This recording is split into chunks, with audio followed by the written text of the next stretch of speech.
Hello दोस्तों, कक्षा 9 गणित के इम्पॉर्टेंट क्वेश्चंस की जो सीरीज चल रही है, इसमें आज के वीडियो में हम करेंगे चैप्टर 6 रेखाएं और कोण, इसके इम्पॉर्टेंट क्वेश्चंस।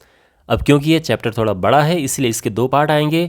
इस वीडियो में हम फर्स्ट पार्ट करेंगे और फिर कल इसका सेकंड पार्ट अपलोड होगा और उसमें कुछ और क्वेश्चंस हम करेंगे। ये जो क्वेश्चंस हैं आपके एग्ज़ाम की दृष्टि से बहुत इंपॉर्टेंट हैं।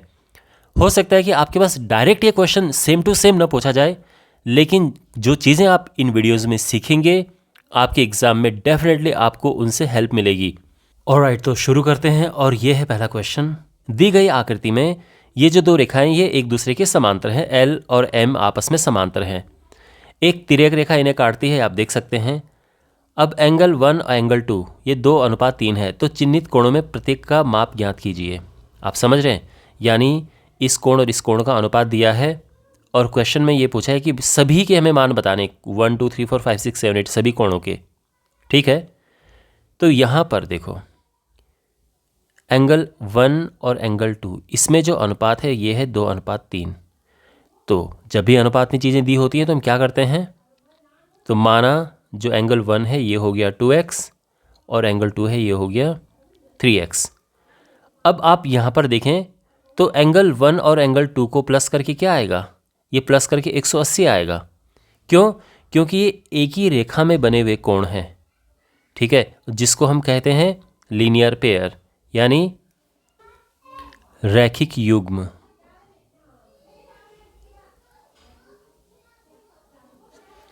ठीक है ना, तो एंगल 1 है 2x, तो 2x यहाँ पे रखा, एंगल 2 3x है, 3x यहाँ पे रखा 180 और 5x आ चुका है 180 और जो x है ये है 36 डिग्री।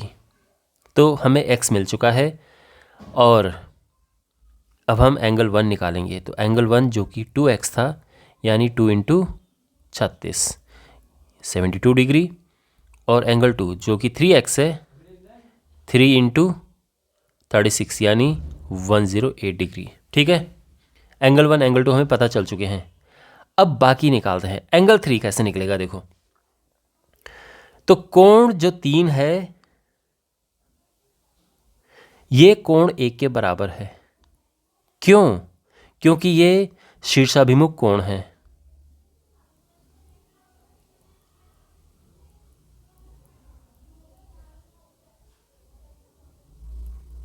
वर्टिकली ऑपोजिट एंगल्स, इस वजह से जो एंगल 3 है ये हो जाएगा कितना, एंगल 3 एंगल 1 के बराबर, एंगल 1 72 है, तो ये 72 हो जाएगा। ठीक है, तो ये तो पहला आंसर पहला आंसर क्या, एक ये है, एक कोण ये है, एक कोण ये है, कोण नंबर 3 ये है, कोण नंबर 4, तो 4 और 2 आपस में बराबर होंगे। तो यहाँ पे लिखते हैं एंगल 4 बराबर एंगल 2। क्यों? ये भी सेम रीज़न है कि ये हैं वर्टिकली ऑपोजिट एंगल, शीर्षाभिमुख कोण, और इस वजह से जो एंगल 4 है, क्योंकि एंगल 2 हमारे पास कितना था, एंगल 2 ये 108 डिग्री, तो ये भी 108 डिग्री हो गया है। ठीक है, तो हमें ये कोण भी मिल चुका है। अब बाकी कोणों की बात करते हैं। एंगल 5, तो एंगल 5 कैसे पता चलेगा, देखो एंगल 5 और एंगल 1 ये आपस में बराबर हैं। ये क्यों बराबर हैं? क्योंकि ये संगत कोण हैं।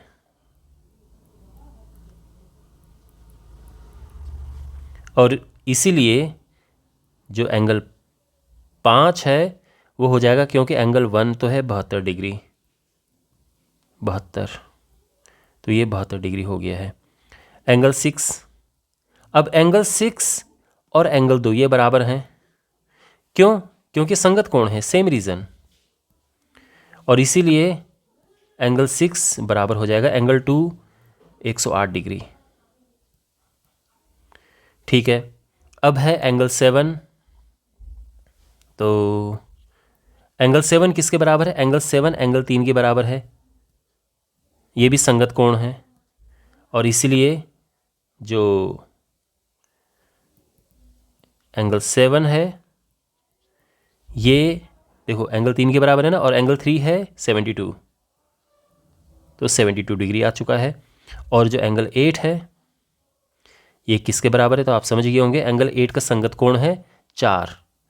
तो एंगल 8 और एंगल 4 बराबर हैं, रीज़न वही है संगत कोण,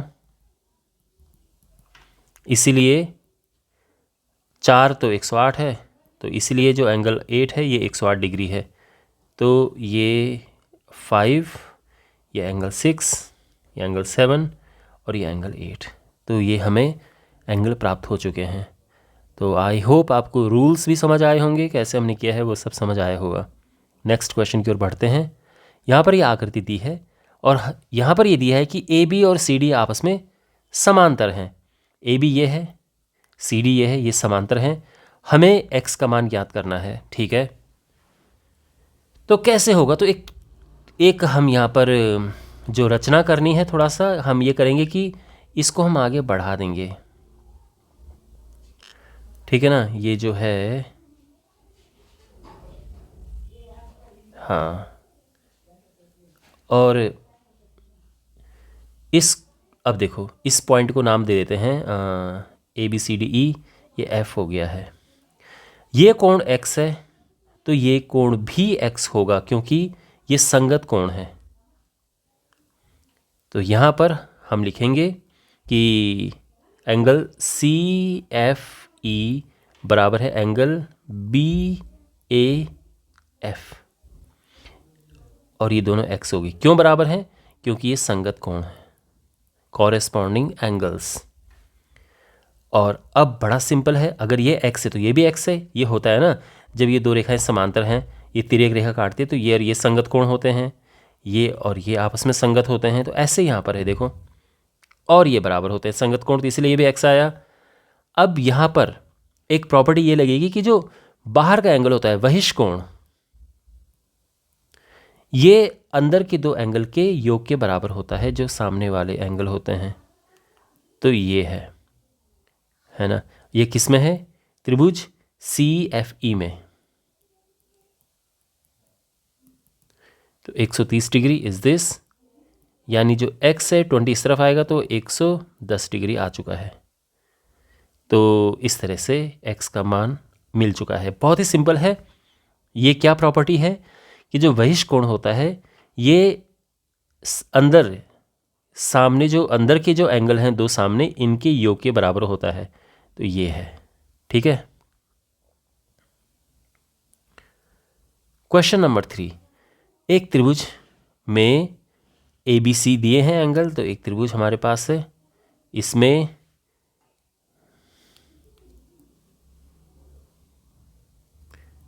ए बी सी, ये 50, 60 और ये 70, इनके मध्य बिंदुओं को मिलाकर एक त्रिभुज बनाया जाता है।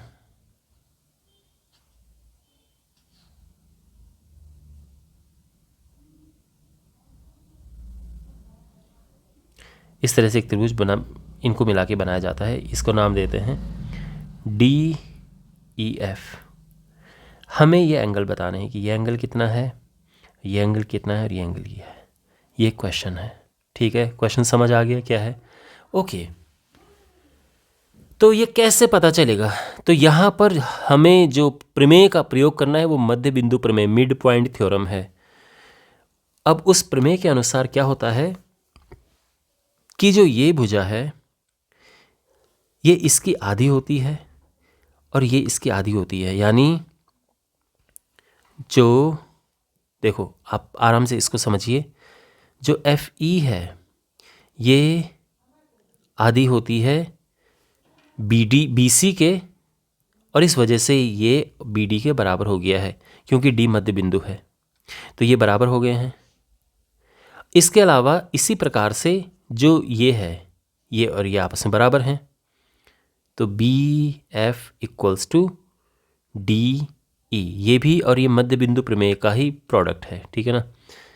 मिड पॉइंट थ्योरम, मध्य बिंदु प्रमेय के वजह से ही ये हो रहा है। तो जब भी आमने सामने की भुजाएं बराबर होती हैं तो वो एक क्या होता है? एक समांतर चतुर्भुज होता है। Parallelogram. Therefore B D E F एक समांतर चतुर्भुज है।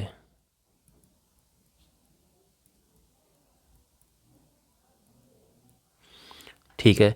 और समांतर चतुर्भुज के आमने सामने के कोण बराबर होते हैं, तो इसीलिए एंगल ये जो है यहाँ पर एंगल ई मैं लिख देता हूँ इसको, या DEF, ये है एंगल, ये 60 डिग्री है। क्यों? क्योंकि समांतर चतुर्भुज में सम्मुख कोण बराबर होते हैं।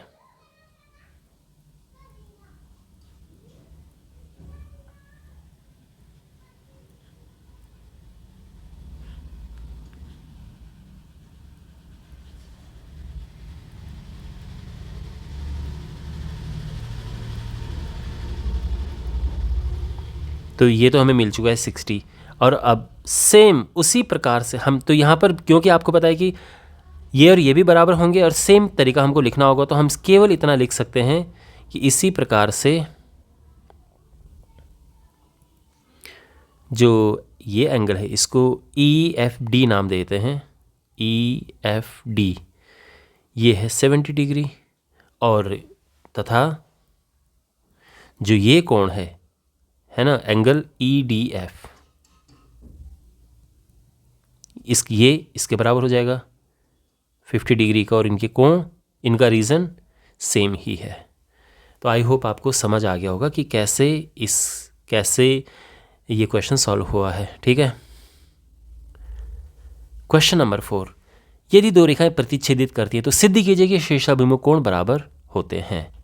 ठीक है, तो दो रेखाएं जो हैं ये प्रतिच्छेदित कर रही हैं, बना देते हैं। एक ये है,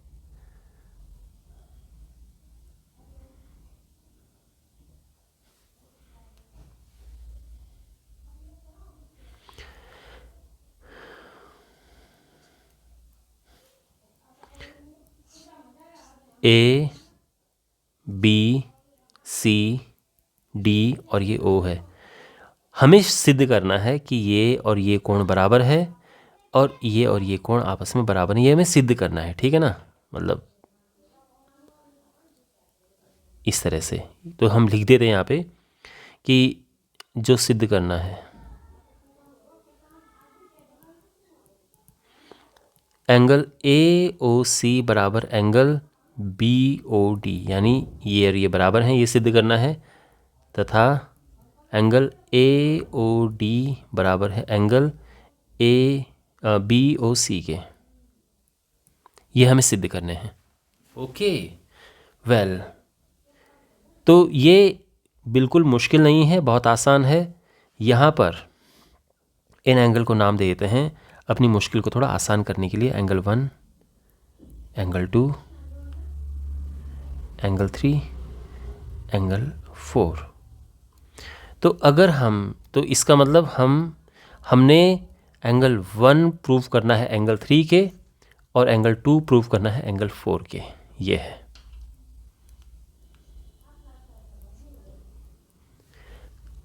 तो क्वेश्चन समझ आ गया ना यहाँ तक? ठीक है। यहाँ पे एक प्रॉपर्टी है कि एंगल 1 और एंगल 2 को हम प्लस करेंगे तो ये 180 आता है। इसका रीज़न है कि ये रैखिक युग्म है, लीनियर पेयर। और एंगल 2 और एंगल 3 को हम प्लस करें तो भी सेम है, ये भी 180 आता है, इसका भी सेम रीज़न है।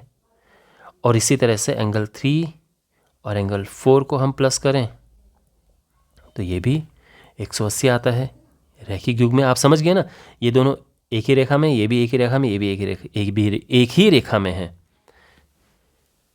इसको हम समीकरण नंबर 1 नाम देते हैं, ये समीकरण नंबर 2, समीकरण नंबर 3। अब समीकरण 1 और 2 को देखो, दोनों का दायां पक्ष 180 है, तो यानी बायां पक्ष बराबर होना चाहिए। तो हम लिखेंगे कि समीकरण 1 और 2 से दोनों में दायां पक्ष बराबर है ना, तो हम लिख सकते हैं कि angle 1 plus angle 2 equals to angle 2 plus angle 3, और ये कट गया, तो therefore angle 1 equals to angle 3, है ना। तो एक तो ये प्रूफ हो गया। इसके अलावा हेंस प्रूव्ड। इसके अलावा अगर हम एंगल 2 समीकरण 2 और समीकरण 3 को बराबर रखें, समीकरण 2 और 3 से समीकरण 2 और 3 में भी दाएं पक्ष बराबर है, तो हम बाएं पक्ष को इक्वल कर सकते हैं। Angle 2 plus angle 3 equals to angle 3 plus angle 4, और यहाँ 3 से 3 कटा, और ये एंगल 2 इक्वल्स टू एंगल 4 आ गया, और ये भी हमें प्रूव करना था।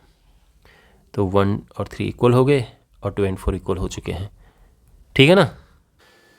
क्वेश्चन नंबर 5 है, यहाँ पर ये चित्र आप देख सकते हैं, इसमें ए बी और पी क्यू आपस में समांतर हैं। हमें एक्स और वाई का मान ज्ञात करना है। ठीक है, तो देखो सबसे पहली बात तो ये है कि यहाँ पर ये वाला कोण, ये आप देख रहे हैं, ये कोण और ये कोण आपस में बराबर हैं। क्यों बराबर हैं? ये संगत कोण हैं। तो यहाँ पे हम लिखते हैं, ये इसको नाम देते हैं सी।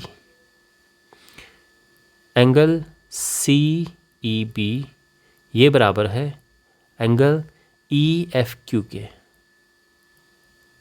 है ना। क्यों बराबर हैं? क्योंकि ये संगत कोण है। ये है 75 डिग्री, ई एफ क्यू ये है 25 प्लस वाई, वाई आ जाएगा 75 माइनस 25 यानी 50 डिग्री। तो वाई तो आ गया है, अब हमें एक्स निकालना है। ठीक है, अब आप फोकस करो इस त्रिभुज पे। किस पे? त्रिभुज ई एफ जी। अगर आप इस त्रिभुज में देखें, इस त्रिभुज में, तो यहाँ पे ये जो कोण है इधर वाला, मैं इस कोण की बात कर रहा हूँ, वहिष कोण। ये कोण कितना होगा? ये कोण इसके और इसके योग के बराबर होगा। तो ये आपकी बिल्कुल एक प्रॉपर्टी है कि एंगल सी ई जी ये बराबर है angle E F G plus angle E G F, यानी जो वहिष कोण होता है वो अन्य दो अंतःकोण के बराबर होता है, यानी उसके सामने जो दो अंतःकोण हैं उनके योग के बराबर होता है। अच्छा, ये पूरा जो एंगल है सी ई जी ये है 75, तो वो है, और 20 ये है, तो ये दोनों प्लस होंगे। ई एफ जी ये है 25 डिग्री, और ये एक्स है, तो ये हो जाएगा 95, ये माइनस होके 25 इधर आएगा, और एक्स आ जाएगा 70 डिग्री। तो ये हमारे आंसर आ चुके हैं। ओके, क्वेश्चन नंबर 6 है, यहाँ पे ए बी और सी डी आपस में समांतर हैं, सी डी और ए एफ समांतर हैं, और यहाँ पर ये दिया है कि ये 90 डिग्री है। हमें एक्स वाई जेड की वैल्यू फाइंड करनी है। देखो शुरुआत कहाँ से करें? पहले तो आप एक चीज़ आप सीखिए, जब हमारे पास दो रेखाएं समांतर होती हैं और तिर्यक रेखा काटती है, तो तिर्यक रेखा के एक ही ओर के अंतःकोणों का योग 180 अंश होता है। ये ध्यान रखना आप, ठीक है। तो अगर हम इसे और इसे प्लस करेंगे तो 180 अंश होता है। अगर आप यहाँ पर देखें तो y और 45 जब हम इन्हें प्लस करेंगे तो ये 180 अंश होता है। और आप क्या लिखेंगे?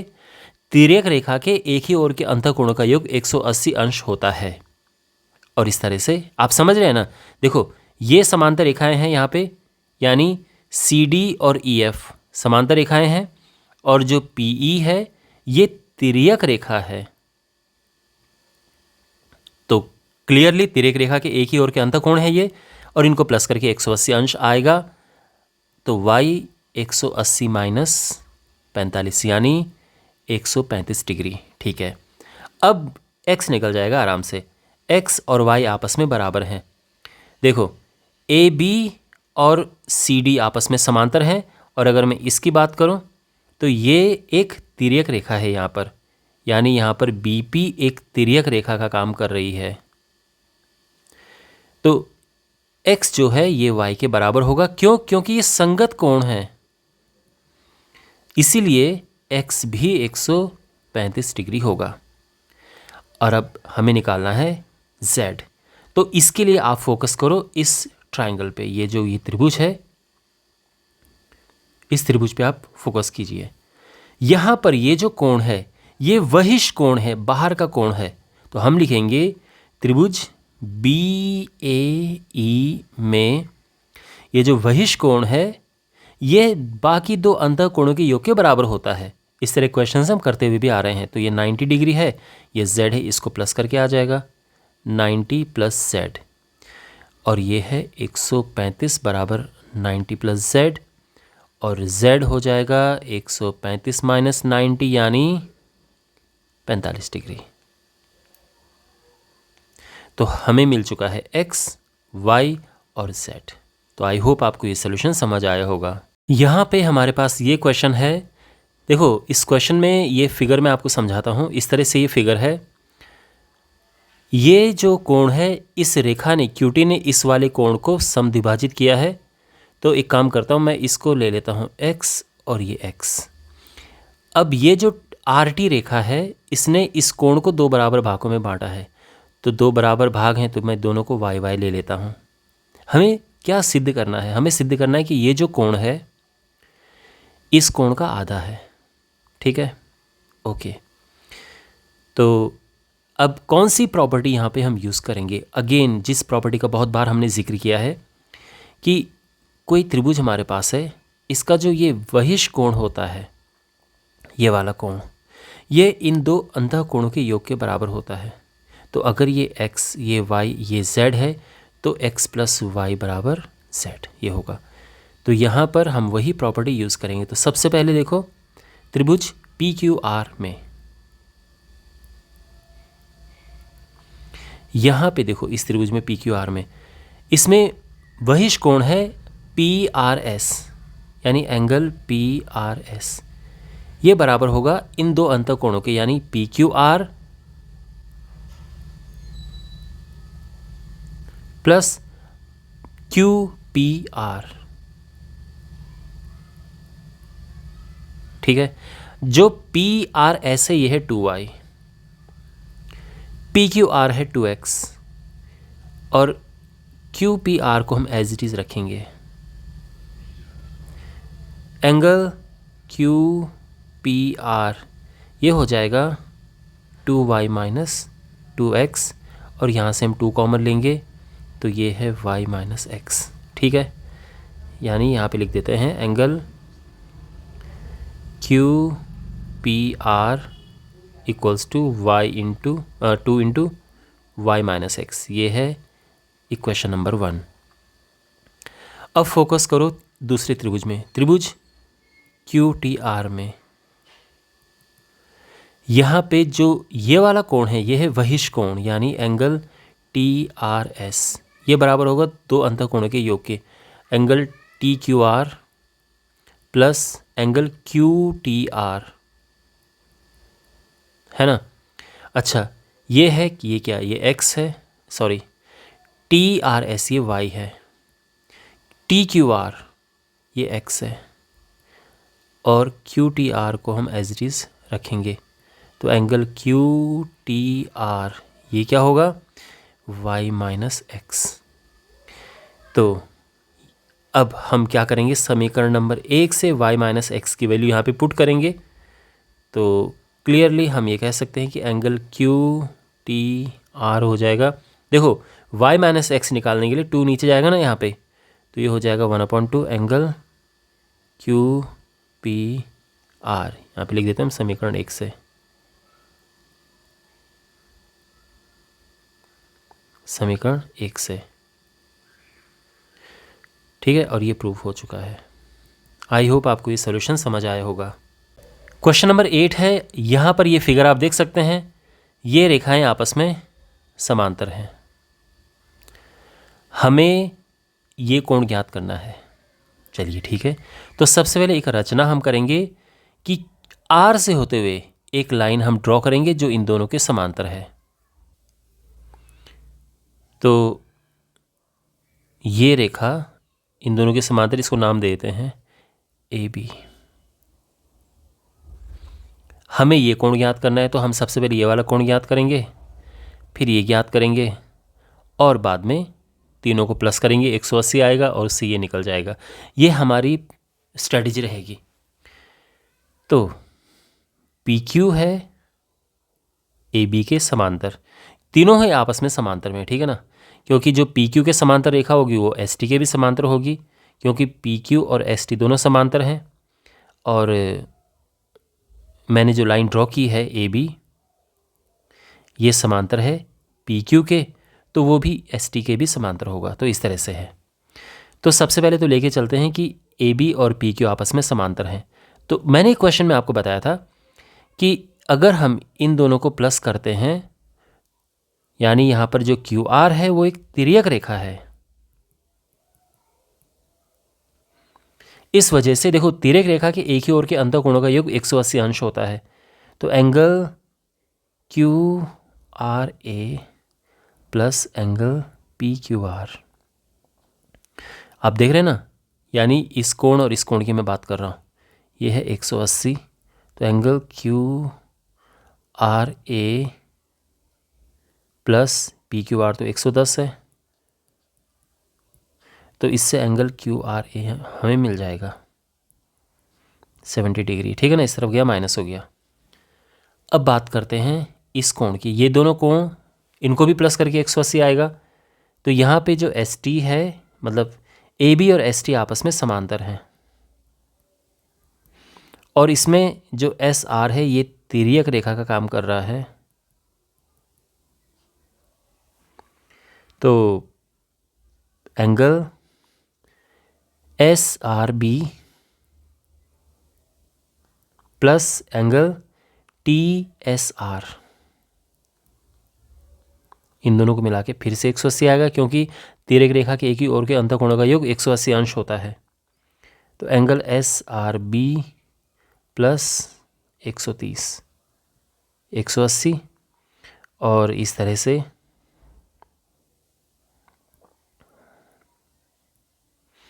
ये आ जाएगा 180। ये 130 उधर जाएगा तो माइनस होके 50 आ जाएगा, यानी हमें मिल चुके हैं ये दोनों एंगल, ये जो कि है 70 और ये है 50।